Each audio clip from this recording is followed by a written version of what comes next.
to Moses, right? And so in that law, there's stuff in there that we wouldn't necessarily view as acceptable today. But God, was it good? Hold on, listen, you're missing the point. Yeah, but you have to let me interject. You can't just overspeak.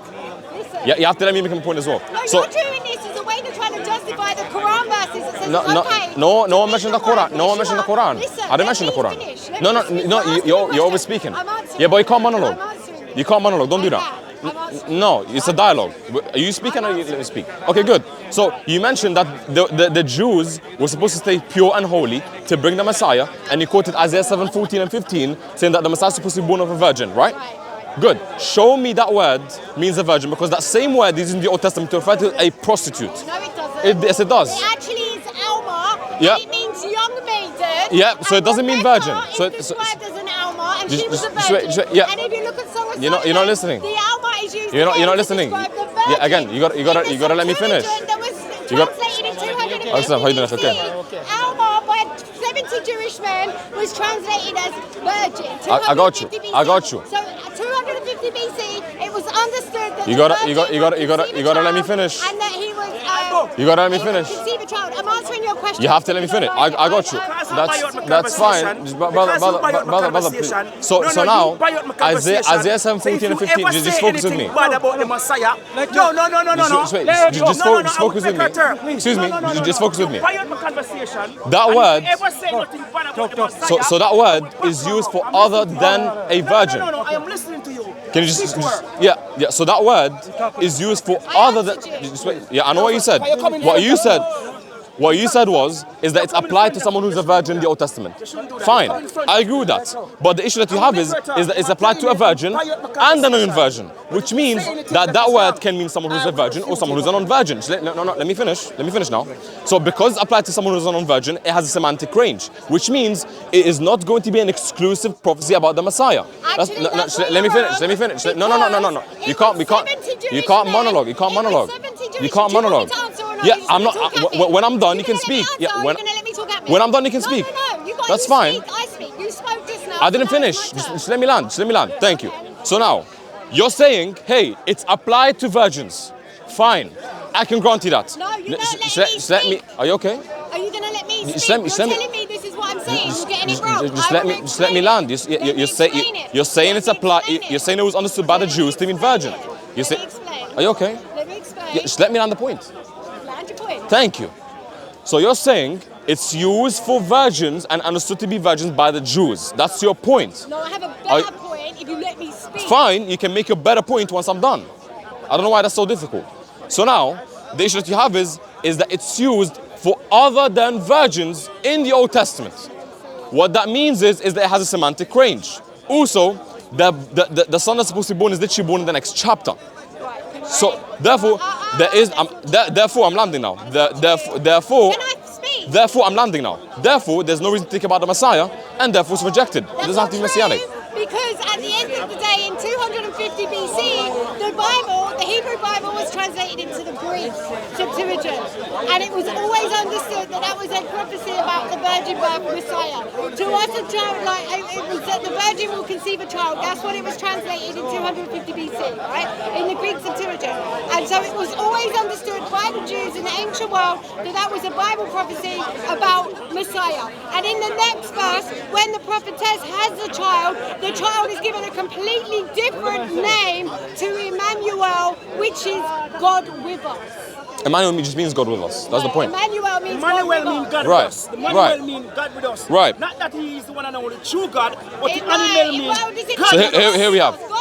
Here we go. God with us. You made a point? This is Isaiah 8:8, the next chapter. Here's what it says.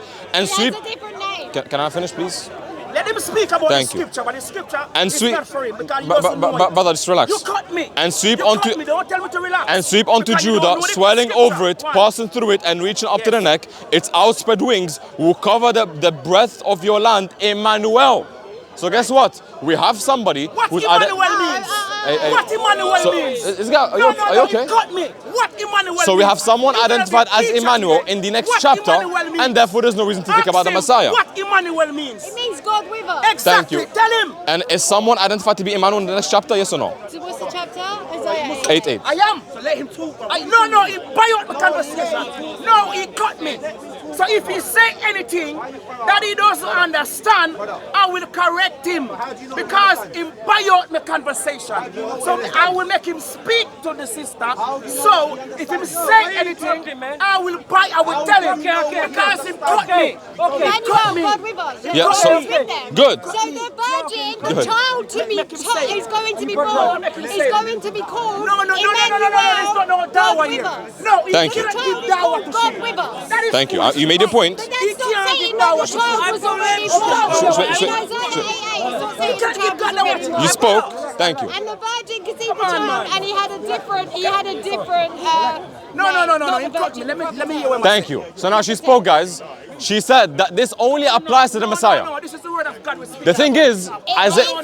Excuse me. No. Excuse me. You know Excuse me. what else it says? Excuse me. Let me tell you. No, Let me tell you what else excuse me. it Excuse me. says that before You're that panicking. child goes to choose the good You're and resist panicking. the evil, it's gonna, Excuse me. Things are gonna happen. You made your point. Things are gonna happen. This looks bad. You And made so at the your end point. of the day, that child Hello. is gonna eat Hello. honey. That child is Hello. gonna eat God's You findings. literally just That- made your that point. child, when that child is born, God is gonna give it This looks feed it bad. to the point where that child remains sinless. This looks bad. Even the Quran says Jesus is sinless. Thank you. Even the Quran says Are you okay? Jesus was born for a virgin. Right. That Allah blew into Mary's private parts, right? Are you done now? And when Matthew, who wrote the book of Matthew, I just let her speak a round ago. Matthew wrote the book of Matthew, What? it was written Yeah. that the virgin conceived the child. Right. Good. And he quoted from Isaiah chapter Right. 7 verse 14. Beautiful. Which tells us that that Bible verse Right. was speaking specifically about Messiah. Right. And that at the end of the day, Right. in 250 BC, the Alma was translated You're monologuing now. as virgin. Right. You're monologuing. Thank you. I've answered So your so Well now. done. Well said. Well So said. I'm gonna- I agree I'm with gonna- you. Make him speak now. Thank you. Say anything which is wrong. So now I'm gonna respond to her point. This is what she's saying, guys. She's saying Isaiah 7:14 is a prophecy about the Messiah. It is. Please let me speak. I'll let you speak. You overspoke me twice. Let me speak. It says Emmanuel, which means God with us. Christ was with them, and therefore it's messianic about Jesus. That is her point. You see, I understood her point. I took it in. Now, hopefully, when I respond, she's not going to overspeak me. I really hope you're not going to do that. The issue that she has is that right in the next chapter, Isaiah 8:8. Here's what it says. Let's read it together. Isaiah chapter 8, verse number 8. It says, spit up. So, and sweep on into Judah, swelling over it, passing through it, and searching up to the neck, its outspread wings will cover the breadth of your land, Emmanuel. So we have someone other than Jesus who's identified as no. Whoa. That's not what Whoa. I let you speak. Don't interrupt. You're held accountable for everyone. I let you speak. I still on your point. I'm responding to it. So what you're not? No. Yeah, I didn't interrupt you. That's a lie. Now you're lying in front of everyone. So, Actually, he did. so we have someone And identified. it's on camera. This looks bad. We have to control ourselves. This is a discussion. So we have someone identified as Emmanuel in the next chapter. And guess what? The word used for virgin is also applied to a prostitute in another part of the Old Testament. What does that mean? It means that the word doesn't exclusively mean virgin. It's simply a semantic range. That's not No, what no, I'm no. saying. Let me land. No. Whoa. Let me land. That's not what I'm Excuse me. saying. Stop Thank putting you. words in my mouth then. And therefore, Stop putting words in my mouth. there's the landing point now. And therefore, there is no reason to take Isaiah 7, 14 and 15 to be messianic when it can be equally explained and applied to Emmanuel, who was born in the next chapter. Because Go ahead. in 250 BC, and I already said this, there's no dispute that Rebecca, for example, is referred to as an Alma. She was a virgin. In Song of Solomon, the virgins are referred to as Almas. It means young maiden in the Hebrew, right? And so it could simply be talking about a young woman.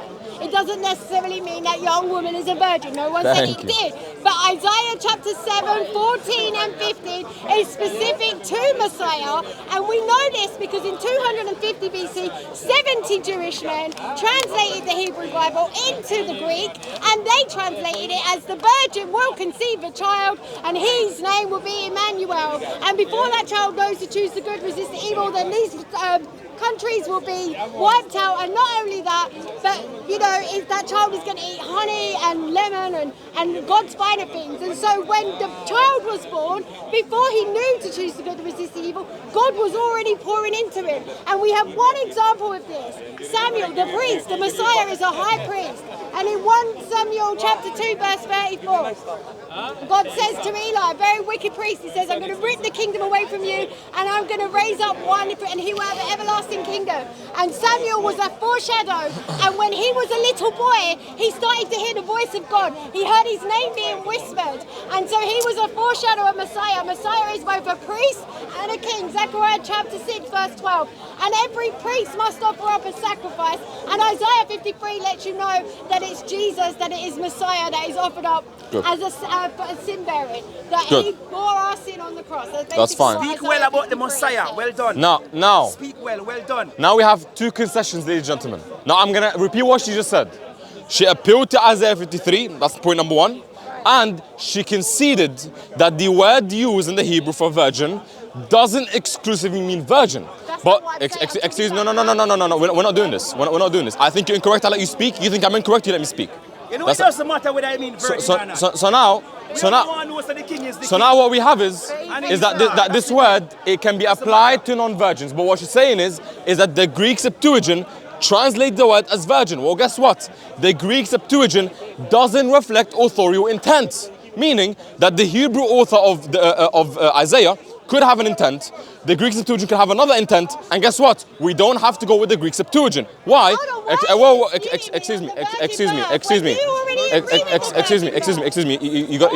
You gotta let me speak.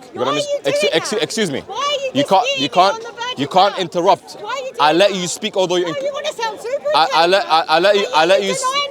I let you speak, although I think you're incorrect. I'm letting you speak. You can't do this. Hello. Hello. Now. If you let me land, are you okay? Why is he talking? Hello. Yeah, Matthew is circular. To appeal to Matthew, to prove Matthew is circular.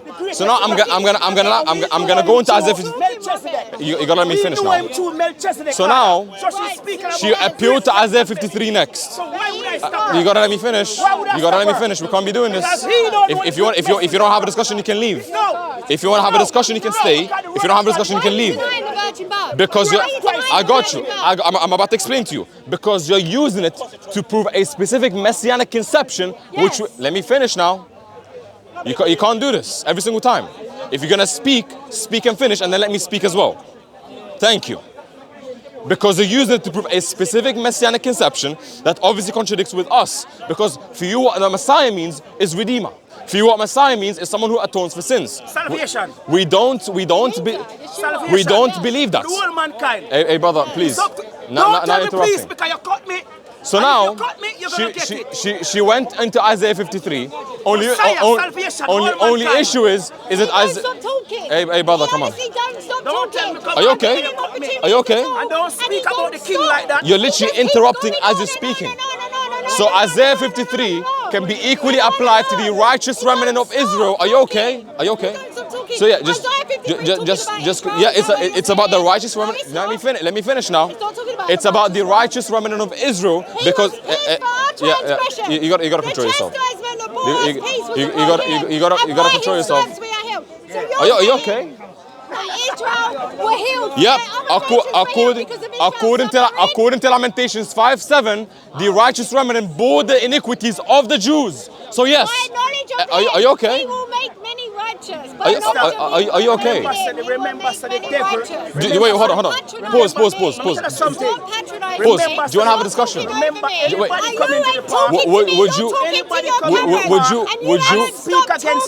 you like to have a discussion? They're using the word. The devil used the word. Just pause real quick. Against Jesus. Pause. So be careful when somebody uses scripture against you, because would you like to have a discussion? Use a scripture would you like to have a against the king. Remember that, yeah? Pause. Because you want to time it? You want to time it? Let's time it. Let's do that. No, there's no time. Let's time it. No timing. Let's time it. No timing. How much time would you like? The word of God, no time thing. How much time would you like? 3 Don't tell me minutes? to You relax. have 1 minute. You Because I can't don't have tell all me to day. relax. Let's do 2 minutes. Let's do 2 minutes. Let's do 2 minutes. No, do 1 minute. Okay, Don't fine. tell me to relax. Sorry. There you go. You have 1 minute. Go ahead. Go on, you have 1 minute. No, Say your you point. begin. You clearly want to speak now. So Go you ahead. want to say that Isaiah 53 Go ahead. is talking about Israel, right? Go ahead. You have a minute. So it says, he was pierced for our transgression, the chastisement of all us peace was upon him, and by his stripes we are healed, right? And so it tells you that he was pierced for our sin, that he was pierced for our transgression, right? And you say that's talking about Israel. And that by his stripes we are healed. So you're basically saying, your interpretation is that Israel was suffered, and because of their suffering, the other nations were healed by their suffering. Where were they pierced? It says it in Zechariah chapter 12 verse 10. It actually does say pierced. He was pierced for our transgression. The chastisement of all us peace was on him, and by his stripes we are healed. Zechariah chapter 12 verse 10. In the last days all the nations And will also come in the against Quran as Israel. well, also in the Sunnah of the Prophet, It they says talk in about the the prophet last- that suspect will be paste and bloody says run down in on the the last face. days, all I'm the talking about the nations- Messiah right now. See? Are you All done? the nations will come against Jerusalem. He will make them an immovable rock, and in that day, God is going to pour out his grace, and they're going to look on the one that he pierced. He pierced is mentioned a few times, talking about Messiah. Good to go? I can speak now? I can get my minutes? Good. So now this is what she's saying. She's saying now it's about Isaiah 53 is about Jesus because it uses his language, the 7 is pierced, so on and so forth. You have a few issues. Number one, Israel is identified with a singular pronoun in Isaiah 43 verse number 3. It used the pronoun his for the whole nation of Israel. Number 2, Lamentations 5:7 clearly states that the righteous remnants bears the iniquities of their forefathers. So yes, according to the same chapter, it does apply to the righteous remnant. Number 3, we have the 7 being identified more than 6 or 7 times to be the righteous remnant all across Isaiah. So guess what? There is no motivation, there is no good reason to leave the apparent text and then believe it to be about Jesus who comes 700 or however long after when it's clearly about the righteous remnant of Israel. So Okay. no, there's no okay, I still have time left. So now what we have is that you have to address this now. According to Lamentations 5:7, do the righteous remnant of Israel bear the iniquities of their fathers, yes or no? So Answer he that. talks about righteous remnant, talking about Jesus. Jesus is the righteous servant. There is no one on earth who is righteous. All have sinned and fallen short of the glory of God. There is only one righteous one. There is only one sinless one. And he's talking about Jesus. There is no other righteous one. And actually, if you read the Bible verse before that, so we're talking about 52 verse 15 and 13, it says that he shall be high and lifted up. And it also says it in Isaiah chapter 6 that Isaiah saw the Lord on his throne being high and lifted up. And it also says in Isaiah 53 verse 1, to whom has the arm of the Lord been revealed? And in Isaiah 59 it says that Israel is separated from God because of sin, and so God sends his arm, and it's the arm of the Lord that is going to bring about salvation. So the arm of the Lord in Isaiah 53 is being distinctly separated from Israel in Isaiah 59. In Isaiah 59, there's a distinction between Israel and the arm of the Lord. And in Isaiah 53, it says, to whom has the arm of the Lord been revealed? He shall go on before him like a tender shoot and root out of dry ground. And so Messiah and Israel are being distinctly separated 3 seconds. in Isaiah 59 and 53. Okay guys, notice how she's strong on my position. We're going to reset the time real quick. I never said that the servant is the whole of Israel. I said that the servant is the righteous remnant of Israel. So now, this is Lamentations 5:7. Here's what it says. Our fathers have sinned. This is the Bible. I'm reading the Bible now. Our fathers. I'm reading the Bible. You don't listen to the Bible. Our fathers have sinned and are not, and we have borne their iniquities. I have one question for this sister. According to this chapter and verse, do the righteous remnant bear the iniquities of their fathers? Yes or no? Pay attention. If she fails to answer this question, she's conceded the argument back in session. The question is very simple. According to this chapter and verse, does the righteous remnant bear the iniquities of their forefathers? Yes or no? If she doesn't give a clear answer, it's a concession on her end. This is all we want. Yes or no? Lamentations 5:7. Does it say that or no? I want to see the Hebrew translation. Oh, she wants to see the Hebrew, so the English ain't good enough now. No, So I always check. you can read Hebrew? You can read Hebrew? What's the Bible verse? Lamentations 5:7. Can you read Hebrew or no? She can't even read Hebrew. So we have a way of checking this. So now she can read Hebrew, guys. You know, even now we're bearing this sin. Brother, give me a break, of our I beg. forefathers. Give me a break. You know that, right? Jesus bore us. Because It Adam tells you. is our You know, forefather. sh- sh- Let me read it. tell you Bear the something. sin what Adam Psalm did. 49. Psalm 49. I'm answering You got to answer the question I'm now. answering. Yeah, read it, please. Read it first. I'm answering you. Yeah, please answer that question 49, first. Psalm 49 says that another man can't die for another man's sin, right? It tells you that. Can you read it, So when please? it says that we bear their iniquities, it's not saying that basically we're paying for their sin. It means that God is visiting the sin of the children onto the children's children, because that's what he said in the second commandment. So their forefathers sinned. It says it in Isaiah chapter 43 verse 28, and because of Adam's sin, God has given Israel over to the curse. So when Israel says we bear their iniquities, it's not saying they're paying for that sin. It means that they're being punished in the same way that because they inherit the same sin nature as Adam. Right? Then I used to. Yeah, again, so No, but wait, no, I haven't answered you. So yeah, go ahead, answer, Hold please. on. I want to show you. All right. You know we all die, right? You know we all die. Reason why we all die because of Adam. Through one man's sin entered to the whole mankind. So we bear that sin. So yes, we bear the sin of our forefather Adam. So Does say no? Does basically, whoa. Oh, thank you. Right, So that's it. lamentation. But I wanted to check. No, I wanted to check no. the right translation. And Okay. it does say, but it's not saying that they pay for their sin. It's saying that it tells you in Isaiah chapter 43, verse 28, that because of Adam's sin, God gave Israel over to the curse. It says the second commandment that if you shall worship any other god, I will visit the sin on the children and the I have a question. children for Yes. centuries to come. Not with And when everybody. it says Only that with they're Beni being Israel. paid Watch for this, watch this. And that is me. they're punished I have a for question sin. now. It doesn't mean Not with everybody. that they're Not paying with for you. Not mankind's with you. sin. I'm here. Because Yeah. Isaiah chapter So- 49, haven't finished. Isaiah chapter, Psalm 49 says that that another man can't die for another man's sin, right? So it's not saying they're dying for sin. So a man can't die for another man's sin. So when he says in Isaiah 53, he was pierced for our transgression, he was cut off from the land of the living. They made his So was grave Israel. with the wicked and the dead, with his grave with the wicked and the rich in his death. So at the end of the day, it's not talking about Israel dying for everyone's sin, because Psalm 49 says another man can't die for another man's sin. Good. But God can take on human flesh just don't make the and same he points can again, die, please. And he can suffer and he can pay for sin. I already answered you. Show me down the point. Are you okay? I want to show Yeah, you. you made your points. Let me respond now. So I now, wanna show now, you. so now, Justify yourself. now, this is what she's saying, guys. I answered it. Are you, I already bro? answered it. Thank you. I'm gonna respond now. No, I know. So she's saying the book of Psalms says that no man dies for another man's sins. The thing that she has that she'll have an issue with is that nowhere in Isaiah 53 does it say that the servant pays for anyone's sins. Yes, it No, does. wait, stop. Yes, it I'm does. about to read it now. I'm about to read the Bible. So, please, it says, yeah, we consider him punished by God, stricken by him and afflicted, but he was pierced for our transgression and crushed for our iniquities. Amen. The same that it says in Lamentation 5:7, that they bore their iniquities. So guess what? Exactly.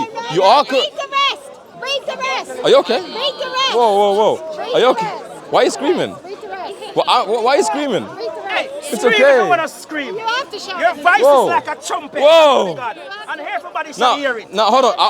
Speak I was loud if you want to speak loud. I wasn't done with my He points. doesn't know. Hold on. I wasn't done with my points though. So you can speak, and then you can respond, right? So now, sorry. This is what she's saying.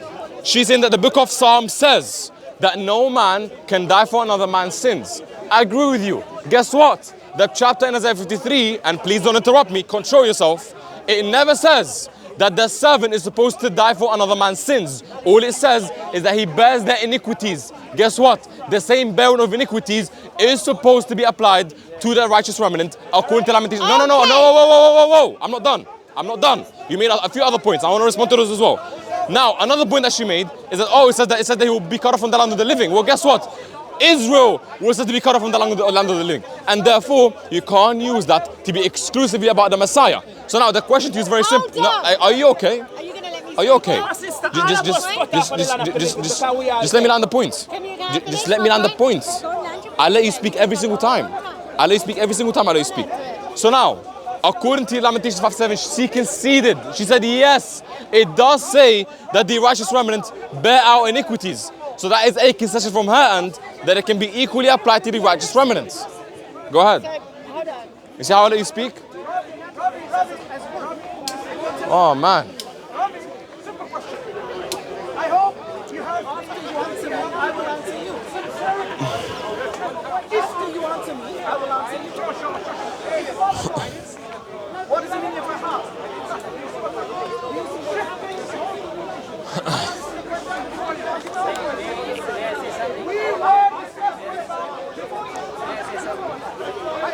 Okay, I have to be really quick because I want to change my phone over. Basically, it says, basically says that he, yet it was the Lord Move the camera. and caused him to suffer. And though he makes his life an offering for sin, he shall see his seed and prolong his days, and the will of the Lord shall prosper in his hand. After he is suffered, he will see the light of life and be satisfied. By his knowledge, my righteous servant will justify many. Therefore, he will bear What chapter is this? iniquity. This is the same verse as in Isaiah 53. Okay. Therefore, I will give him a portion among the great and shall divide the glories, because he poured out his life unto death.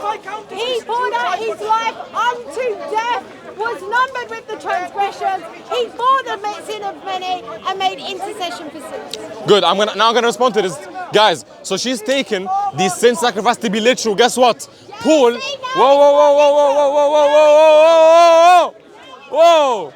2 Timothy 4:6 says, "For I am ready to be poured out as a drink offering." Guess what? Paul uses it metaphorically. Guess what? Romans 12:1 says, therefore, she's panicking. Therefore, I urge you, brothers and sisters, in view of God's mercy, to offer your bodies as a living sacrifice. Whoa. So guess what, guys? There is no reason to take the sin offering to be literal in Isaiah when Paul himself in Romans and in Timothy says that it's metaphorical. So GG's. A minute ago, I was talking about Israel and it had nothing to do It's metaphorical. Yeah, it's metaphorical. So now, here's what we have, guys. We have her conceding that the righteous remnant do bear the iniquities. We have her conceding that it can be metaphorical. We have her conceding that the servant in Isaiah 7:14 can be not a virgin, and therefore there's no argument. It's no longer I who live, it's Christ that lives in us, and the life we live This is just panic. That's what he's talking about. So, ladies and gentlemen, this is simply just panic. She's panicking now. No, too bad. I don't need to prove Too bad, guys. So here's what we have. salvation. We have her conceding a few things. So you're done. So she because you're speaking over me. I can answer his argument. Okay, are you gonna let me speak after? Would you let me speak after? Yeah, fine. You let me speak? Yeah, sure. Okay, how long do you need? How long? Well, you're the one that talks a lot. Okay, no, again, let's time it. That's why I said let's time it. And you still couldn't do that. So it's your problem, not mine. Okay, good. So how long do you need then? So let me speak when I finish. Yeah. How long do you need? Let's time it. Up to you. I don't mind. The visuals look bad. I mean, fine. Mommy, this is overcooked. This is way overcooked. It's done. It's done. Let's wrap it up. Let's conclude it. She conceded. Okay, I don't want you still talking. One sec. So, she agreed that the 7 Isaiah 7:14 it can be applied to a non-virgin. She agreed that the sovereign servant can be applied to the righteous remnant according to Lamentations 5:7. She conceded to all of that. There is no reason to believe that these Messianic prophecies apply solely to the Messiah. They can be equally applied to non-Messiahs. And therefore there is no argument. It's GG's, it's raps. Assalamu alaikum. Good to see you, bro. Oh, good, alhamdulillah. Assalamu alaikum, are you doing okay? Bro, I swear, tough crowd. I've seen this guy, he's meant to be a Muslim, but... Confused kiddo, bro, I swear. What was he so hostile towards you? No reason. Every single time he sees me debate, he comes and does this. For no reason. You actually don't know? I don't know. What is this guy's problem? Who? Which guy? Oh, him. What's his issue? How are you okay? Yeah. Oh, good, alhamdulillah. You know that guy IP and all that. Yeah, what do you think of it? Yeah, yeah, is it still on? What do you think of it? Yeah, you said you did 2, right? You did the 3v3. Yeah. And then it was the one where IP was on his own, so 4v1. Yeah. Yeah, I mean, you guys did a great job. I think the 3v3 was a sick lineup. It's a touchy. There's another comment next Saturday. Stanley. अभी तक मेरा 3v3 IP, Avery and Joe, same lineup.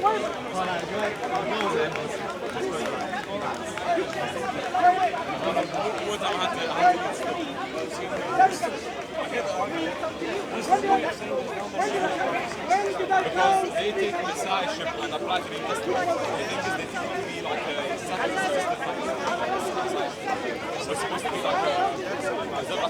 sign of the